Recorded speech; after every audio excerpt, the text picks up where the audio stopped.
Speaking at the occasion, CRAN's acting chief executive officer said the regulator still needs to engage other entities, such as power utilities, to ensure total ICT coverage by 2020. The proposed regulations to impose a universal service levy on telecommunication service licensees and regulations prescribing the provision of universal services by telecommunication service licensees were drafted according to the provisions of the Communication Act, thus giving CRAN powers to introduce levies. Please note, only telecommunications licensees will be required to contribute to this fund and will also be the only beneficiaries of the fund and the identified projects. CRAN has identified this as a shortcoming of the current Act, and we are in discussions with the Ministry of ICT to add broadcasters and postal licensees as contributors to the fund and beneficiaries of the fund, since in a converged ICT environment,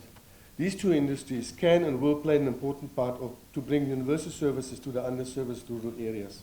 The acting CEO, however, explained that the success of the program would be dependent on the cooperation of telecommunication stakeholders, which will depend on the final levy amount and many other regulations and actions such as the forthcoming infrastructure sharing regulations and the national broadband policy that currently is in a draft form and will be